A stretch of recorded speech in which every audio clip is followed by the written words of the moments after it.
E nós vamos fazer contato com a professora de Relações Internacionais da Unifesp, a Universidade Federal de São Paulo, Cristina Pesequilo. Bom dia, Cristina. Oi, bom dia, Glauco. Cristina, a guerra na Ucrânia completou a marca de 100 dias na última sexta-feira e ainda não existe, ao que parece, nenhuma perspectiva de um acordo de paz. O presidente da Rússia, Vladimir Putin, alertou nesse domingo, inclusive, que Moscou atacará novos alvos se a Ucrânia receber mísseis de longo alcance do Ocidente. Isso por conta também da declaração dos Estados Unidos, que anunciou semana passada que forneceria aos ucranianos um sistema avançado de mísseis. Que avaliação você faz e que perspectiva a gente tem desse conflito a partir do atual cenário, Cristina?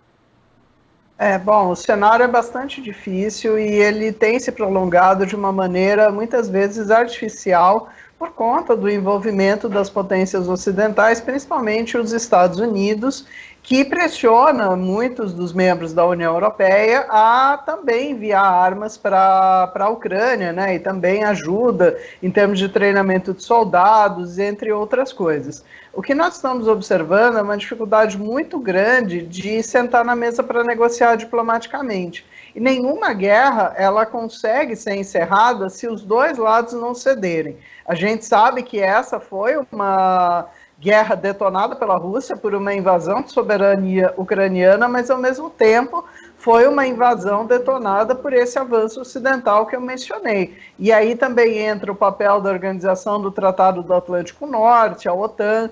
Então, a perspectiva que a gente tem para os próximos 100 dias, né, se eu puder dizer assim, ainda não é uma perspectiva muito positiva, porque as instituições multilaterais também não se veem envolvidas, como as Nações Unidas, são declarações ou de condenação à Rússia, ou apenas de condenação à guerra, de uma forma geral. Então, é bastante preocupante, porque a situação ela vem se agravando em termos humanitários e com implicações para todo o sistema internacional, no mercado de alimentos e de energia.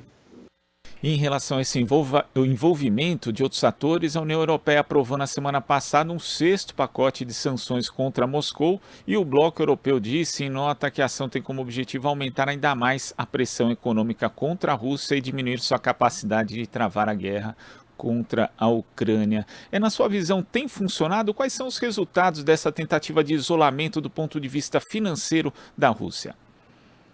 Do ponto de vista financeiro, Glauco, o pessoal que está nos ouvindo, assistindo, tem tido um certo efeito, né? A Rússia ela tem dificuldades em pagar suas dívidas, né, os seus empréstimos no Ocidente, tem tido dificuldades também em receber pelos seus produtos energéticos, né, principalmente o pagamento de gás e petróleo. Existe até uma exigência de que esse pagamento seja feito em rublos, né, para que se possa driblar sanções econômicas.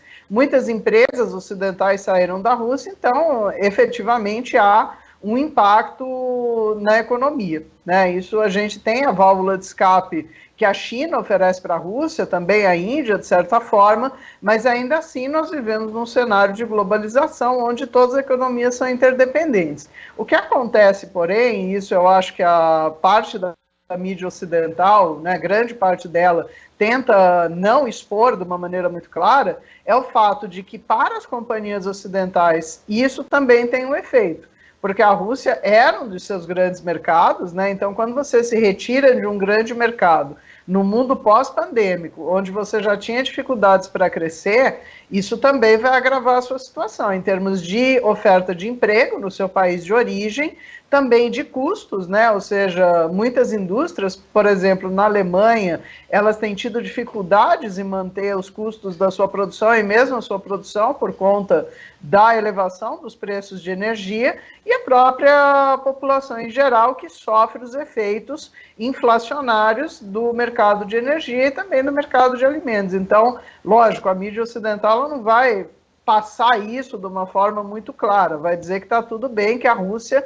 está estrangulada, mas é fato que muitos países da União Europeia também estão sofrendo um processo de estrangulamento relativo. Agora temos, como você observou, grandes companhias que foram afetadas por essa situação, tiveram que acompanhar digamos, a diplomacia de alguns países da União Europeia e do próprio Estados Unidos de tentar isolar a Rússia. Pode haver, então, nesse caso, já que elas estão sofrendo, muitos países, principalmente do continente europeu, também já têm consequências econômicas sérias em função desse conflito. Pode haver uma pressão no sentido oposto, ou seja, de que chegue logo um acordo de paz justamente para cessar esses efeitos desse isolamento, não só para os países, mas também para esses grandes conglomerados? Ah, com certeza. Eu acho que existe hoje toda uma visão, né, até romantizada da guerra, de como que você lida com as questões econômicas, como que você lida com as questões dos refugiados, que esquece desse lado humanitário, mas também esquece do lado prático, que é a existência de economias capitalistas e empresas e pessoas que pagam seus impostos e querem boas condições de vida. E isso a Europa vem sendo afetada diretamente. O que a gente pode esperar, e já está acontecendo, é um renascimento de diversos protestos, principalmente em países que vêm sendo mais afetados, né? Então a gente já vê isso na Espanha, na França, na Alemanha, na própria Itália, de novo, também é algo que não aparece muito aqui para a gente, mas existe sim essa pressão. O próprio Reino Unido, né, que não é membro da União Europeia, mas é um dos grandes bastiões para levar essa guerra a cabo junto dos Estados Unidos, vai enfrentar, sim, consequências políticas sociais. Então, eu acho que, de repente, muitos governos europeus talvez comecem a repensar um pouco essa aliança, um tanto, não impensada, né, mas uma aliança que acreditava numa resolução rápida para a guerra, à medida que a sua política, os seus políticos, né, os grupos que estão no poder governantes começam a ser afetados. E isso alimenta muito também a extrema-direita, né? Então, é uma situação que a gente vê, já teve reflexos na eleição francesa, com o crescimento da Marine Le Pen no segundo turno, né? Uma votação inédita para a extrema-direita na França. Então, isso vai tendo consequências que vão gerando essa bola de neve. E as grandes empresas certamente também vão buscar uma válvula de escape, uma solução para a perda do mercado russo. E essas consequências, além dos países do continente europeu, também podem atingir os Estados Unidos. A gente tem, inclusive, eleições de meio de mandato no país. Isso pode acabar interferindo no cenário, pode aumentar a pressão para que Joe Biden cesse, na verdade, esse apoio que os Estados Unidos têm dado de forma quase incondicional à Ucrânia nesse contexto do conflito com a Rússia? Ah, também. Os Estados Unidos são uma situação bastante peculiar. O Joe Biden, ele está com uma popularidade extremamente baixa, né? Como você mencionou, Glauco, nós temos eleições de meio de mandato em novembro, né? Para quem está nos assistindo, o que isso significa? Significa eleições que elas ocorrem para o Senado e para a Câmara. Aqui nos Estados Unidos tem um poder muito maior do que aqui no Brasil, por exemplo. Eles decidem muitas políticas, eles têm a capacidade de barrar iniciativas governamentais e levar à paralisia um governo. Então, vamos imaginar um cenário onde os democratas, eles percam a maioria na Câmara, no Senado eles ainda não têm, ou seja, uma situação onde os republicanos avancem. Isso também tem impactos nas eleições presidenciais deles. E nós estamos vivendo nos Estados Unidos uma situação de aumento de preços de alimentos, falta de alimentos, inflação também por conta da energia, e muitas dessas situações, o Putin tem sido culpado por elas pelo governo Biden, né? Então, o governo Biden criou até algumas expressões, né, em inglês como Putin price hike, né, que traduzindo é assim: olha, os preços subiram por causa do Putin, está faltando isso por causa do Putin, e não é necessariamente só por isso, é por conta de uma quebra de produção geral, global, né, que afeta a Rússia, mas a Rússia afeta todo o seu entorno estratégico. Então, politicamente, é uma situação bastante difícil, e a gente pode esperar que talvez para agosto, setembro, quando começa a esquentar a campanha eleitoral nos Estados Unidos, talvez a gente tenha um recuo. São muitos pacotes de ajuda financeira à Ucrânia, não são só bélicos, né? Então os Estados Unidos estão mandando dinheiro para a Ucrânia, e dentro de casa a impressão estamos à deriva, estamos numa crise de armas, né? As pessoas estão cada dia mais insatisfeitas, frustradas, é uma polarização que cada dia mais cresce, então é algo que já era presente na política americana e que vem se agravando e que pode também, né, como eu falei, ter custos ainda maiores na opinião pública para as pretensões eleitorais dos democratas em novembro.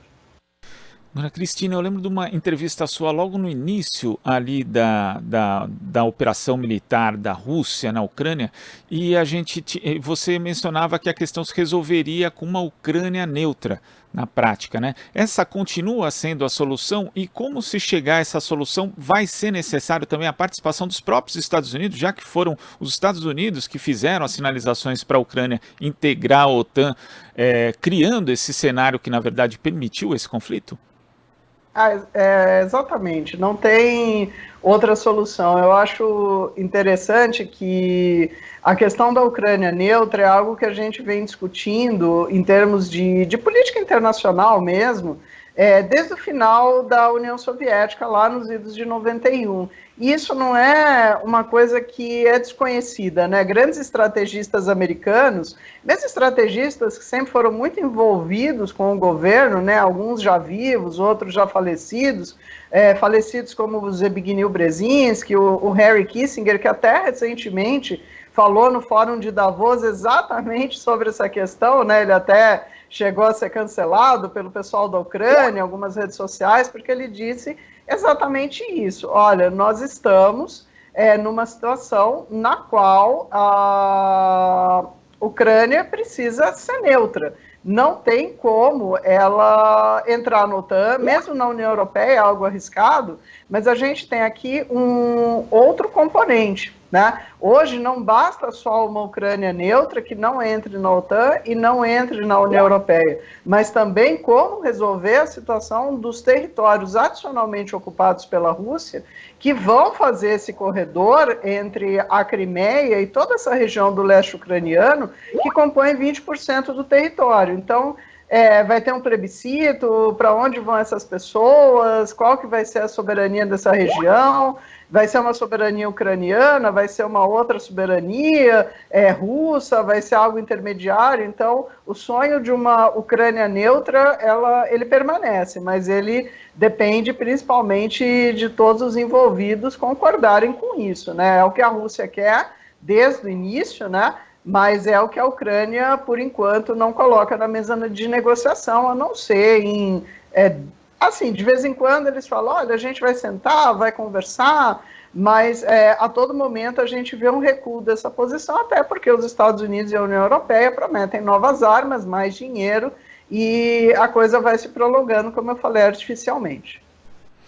E, Cristina, você falou também da questão da participação dos organismos multilaterais, que tem sido uma participação muito pífia, para dizer o mínimo, né? Não só nesse contexto do conflito da Rússia com a Ucrânia, mas em outros, né? Desde a invasão dos Estados Unidos no Iraque, também no Afeganistão, a ONU e outros organismos multilaterais não têm sido capazes de promover negociações efetivas, né? E nem de forçar também os países, até porque vários deles não aderem a legislações importantes do direito internacional, como os próprios Estados Unidos e a Rússia, no caso. É preciso discutir, colocar na mesa um novo tipo de governança global para evitar, inclusive, que esse tipo de situação se repita?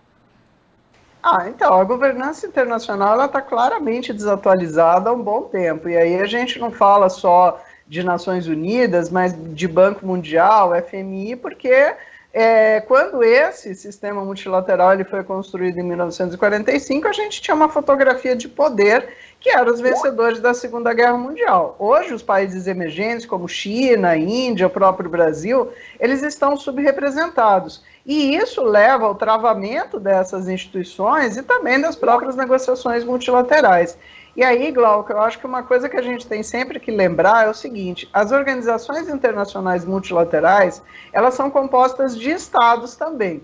Então, são os próprios estados que fazem com que elas funcionem melhor ou pior. E desde antes até dessa invasão do Iraque, que você mencionou em 2003, mas também outras guerras, outros eventos, as instituições multilaterais elas vêm claudicantes, elas não conseguem colocar os países para sentar para negociar. Mas aí vem a questão, se os países não quiserem, elas em algum momento vão conseguir? A resposta é não, porque a OI ela é uma soma das partes. Então há, lógico, uma falta de legitimidade por conta de desautorização dessas instituições, mas também há uma grande parte de culpa dos estados que preferem levar a sua agenda internacional em termos de diplomacia Estado-Estado ou guerra Estado-Estado, do que recorrer a esses organismos, né? Então, aí eu acho que a gente tem uma conjuntura que ela leva à utilização, muitas vezes, instrumentalização dessas organizações para os interesses dos estados, e aí de todos, né? E a gente tem, como você falou, uma situação no mundo hoje, parece que a gente está falando aqui, só tem guerra na Rússia e na Ucrânia, e a situação é muito grave em várias localidades do mundo, não é só lá. E nós temos a crise Israel-Palestina, que continua, a crise no Iêmen, nós temos vários países, não só as grandes potências, mas vários outros estados que, como você falou, não respeitam o direito internacional. Então, tem que haver um repensar, porque você colocar em xeque um sistema que ele sempre foi falho, mas que ajudava muito a funcionar nas relações internacionais, as negociações políticas e econômicas, você não pode jogar ele fora. E é isso que os estados, de uma certa maneira, estão fazendo hoje, porque eles pensam cada vez mais só nessa política Estado-Estado, como eu falei, no seu interesse nacional. E em relação a justamente a essas guerras, né, guerras e conflitos que acabam tendo pouco destaque, eu queria que você falasse a respeito do papel da mídia, que inclusive nesse conflito da Rússia com a Ucrânia, inclusive houve levantamentos mostrando que o destaque, por exemplo, na mídia dos Estados Unidos foi maior até do que da guerra do Iraque, né, em termos proporcionais. Então, como é que você vê essa cobertura que tem sido feita e também esse ocultamento mesmo de tantas outras situações de conflito que acontecem no mundo e são algumas tão ou mais graves até do que essa? É uma guerra de narrativas, né? Eu acho que ao longo do tempo a mídia ela foi mudando, né? Com novas formas tecnológicas.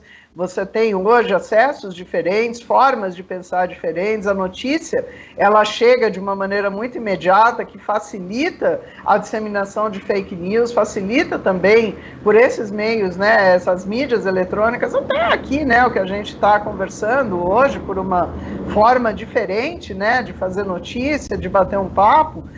Isso mudou muito, né, a forma como a divulgação é feita. E a guerra, ela sempre teve na mídia um amparo, né? Ela sempre teve uma outra arma. Só que agora mudou, porque há muito mais acesso. Então, há uma preocupação, e essa preocupação é a da diversificação de informações. A gente não pode se informar de uma só fonte, a gente tem que buscar as informações de todos os países, mas também filtrar, né? Entendendo que pode existir fake news aí, entendendo que pode existir uma manipulação dos grandes conglomerados, né, de mídia. Hoje também, nas campanhas políticas, nos Estados Unidos, inclusive, antigamente a gente falava, olha, quem coloca dinheiro na política americana é o complexo industrial militar. Veja, o complexo industrial militar, que é a indústria da guerra, ele continua colocando dinheiro nas campanhas políticas, mas hoje quem é o maior financiador de campanha nos Estados Unidos são as grandes mídias digitais, principalmente essas mídias associadas a Google, Facebook. Então há toda uma modificação nisso, e eu acho que ainda esse é um campo que os Estados Unidos dominam, assim como os países ocidentais. Então é preciso, né, como eu falei, filtrar informações, repensar aonde a gente lê e procurar sempre checar as fontes. Estamos realmente vendo o que está acontecendo ou o que está acontecendo vai muito além disso? Tem muita coisa que nós não vemos, né? Existem conflitos na Ásia, conflitos na África, a América Latina ela está passando por um momento de transição eleitoral importantíssimo. Então, às vezes, tentar olhar, né, para essa situação grave que é a Rússia e a Ucrânia, ela afeta todo mundo, mas não deixar de olhar aqui para dentro e para os nossos vizinhos também. Cristina, queria agradecer demais a sua participação aqui no nosso Jornal Brasil Atual de hoje. Muito obrigado, até a próxima. Até a próxima, eu que agradeço. Conversamos aqui com a professora de Relações Internacionais da Unifesp, a Universidade Federal de São Paulo, Cristina Pesequilo. Você está ouvindo Jornal Brasil Atual. As notícias que os outros não dão.